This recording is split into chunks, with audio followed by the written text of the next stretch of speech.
محمد صلی اللہ علیہ وسلم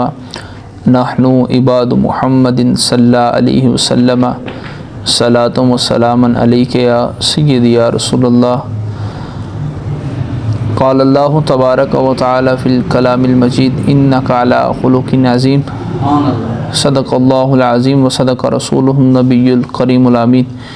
ان اللہ و ملائکتہ یصلون علی النبی یا ایہا الذین آمنوا صلوا علیہ وسلموا تسلیما۔ الصلاۃ والسلام علیک یا سیدی یا رسول اللہ وعلی آلک واصحابک یا سیدی یا حبیب اللہ۔ الصلاۃ والسلام علیک یا سیدی یا نبی اللہ وعلی آلک واصحابک یا سیدی یا خاتم النبیین۔ حضرات گرامی قدر، آج ہمارا جو موضوع ہے وہ ہے اخلاق، میثاق اخلاقیت۔ چونکہ جو بھی کوئی معاشرہ ہے وہ اس وقت ترقی کی منزلیں طے کر پاتا ہے جب وہ اپنے اخلاق کو اچھے طریقے سے لوگوں کے ساتھ اس کا رہن سہن جو ہے وہ ٹھیک ہو، اور اخلاقیات کے جو قواعد و ضوابط ہیں ان کو مد نظر رکھے۔ اور اس کے لیے ہماری ایک بہت ہی عظیم جماعت روشن سایہ ویلفیئر کے نام سے محترم المقام رضوان رفیق باجوہ صاحب اس کو چلا رہے ہیں، سرپرستی فرماتے ہیں۔ اس عظیم مذہبی اسکالر حضرت علامہ خلیفہ غلام یاسین قادری صاحب، خلیفہ مجاز آستانہ عالیہ بریلی شریف، آپ کے توسل سے مجھے آج یہ حاضری کا شرف حاصل ہو رہا ہے۔ حضرات گرامی قدر، ہم نے آج یہ بتانا ہے کہ اخلاق جو ہے وہ سب سے پہلے تو یہ سمجھ لیں کہ اخلاق جو ہے وہ کس چیز کا نام ہے۔ اگر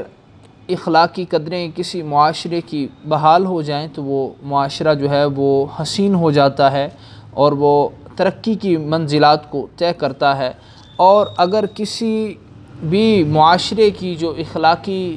قدریں ہیں وہ پامال ہونے لگ پڑیں اور وہ اپنی قدروں کو بھول جائیں تو وہ معاشرہ ترقی نہیں کرتا بلکہ بہت جلد اس کا خاتمہ ہو جاتا ہے۔ اور سب سے پہلے یہ کہ اخلاق جو ہے اس میں دو چیزیں پائی جاتی ہیں، ایک ہے خلق اور ایک ہے خلق۔ جو خلق ہے وہ کہتے ہیں ظاہری جسموں کو، صورت کو، اور جو خلق ہے وہ کہتے ہیں جو انسان کی تربیت ہوتی ہے اس کے اندر پائی جانے والی عادات کو۔ اب سمجھیں اس کو اس طریقے کے ساتھ کہ انسان گھٹیا حرکتیں کرتے ہیں، اور حضرات گرامی قدر ایک وہ وقت تھا کہ جب حضرت علی سے کسی نے پوچھا کہ آپ کسی کے اخلاق کے بارے میں بتائیے، تو آپ نے کہا میں حضرت عمر کے بارے میں آپ کو بتاتا ہوں کہ ایک مرتبہ جب میں حضرت عمر کے پاس گیا کسی ضروری کام کے لیے تو آپ نے سلام لینے سے پہلے مجھ سے یہ بات پوچھی کہ تم اپنے کام کے لیے آئے ہو یا کسی سرکاری کام کے لیے؟ اپنے کام کے لیے آئے ہو یا سرکاری کام کے لیے؟ تو جب آپ کو بتایا گیا کہ میں اپنے کام کے لیے آیا ہوں تو آپ نے فوراً دیا چل رہا تھا وہ بند کر دیا، اور آپ سے جب پوچھا تو آپ نے کہا میں آگے سرکاری خط لکھ رہا تھا، جب یہ دیا چلا رہا تھا تو سرکاری خط لکھ رہا تھا، اب تم اپنے ذاتی کام کے لیے آئے ہو، اس وجہ سے میں نے یہ دیا بجھا دیا ہے۔ اگر تھوڑا سا تیل بھی چل گیا اور مجھ سے ضائع ہو گیا تو میں اللہ کے ہاں کس طرح اس کا حساب دوں گا؟ کیا جواب دوں گا اللہ کو؟ یہ اخلاقی قدریں ہیں۔ اور ایک یہودی جو ہے وہ جاسوس بن کے حضور علیہ السلام کے پاس آیا اور ٹونے کے لیے، دیکھنے کے لیے کہ ہم آج ان کے ساتھ اپنا دن گزاریں گے اور ہم دیکھیں گے کہ یہ اللہ کے جو نبی ہیں وہ تو اللہ کے نبی نہیں مانتے تھے، وہ کہتے تھے یہ محمد بن جو عبداللہ ہے یہ کیا کرتا ہے؟ تو انہوں نے رات گزاری، حضور علیہ السلام نے اپنی زوجہ محترمہ سے کہا، انہوں نے کمرہ حجرہ جو تھا وہ خالی کر دیا اور وہاں پر اس کو لٹایا گیا اور اس کو جو جو چیزیں دی گئی وہ کھاتا گیا اور اتنا کھایا، اس نے کھجوریں کھائی، دودھ پیا کہ رات کو جب سویا تو پخانہ اس کا چارپائی کے اوپر نکل گیا۔ اب صبح وہ بڑا شرمندہ ہوا اور چلا گیا چھپکے سے بھاگ گیا کہ اب میں کس طرح سامنا کروں گا اللہ کے نبی کا، تو حضرات گرامی قدر اس کی انگوٹھی جو تھی سونے کی وہ حضور علیہ الصلوۃ والسلام کے گھر رہ گئی۔ تو جب آیا اپنی انگوٹھی کو لینے کے لیے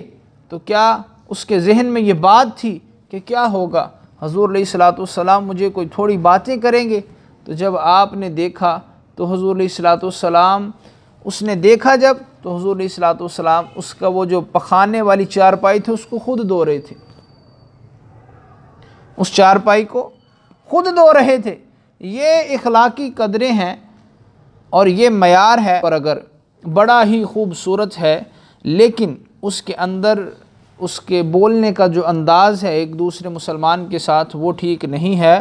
تو وہ کسی کام کا نہیں ہے، بلکہ وہ اپنے والدین کے لیے بھی بوجھ کا سبب بنتا ہے۔ اگر انسان اچھے اخلاق کا مالک ہوگا تو اس کے لیے حضور جانے جانا صلی اللہ علیہ وآلہ وسلم نے ارشاد فرمایا کہ اگر انسان کا اخلاق اچھا ہے تو وہ اس بندے کے ہم پلہ ہے جو سارا دن روزہ رکھتا ہے اور ساری رات رب کی بارگاہ میں سجدہ ریز ہوتا ہے۔ جو بندہ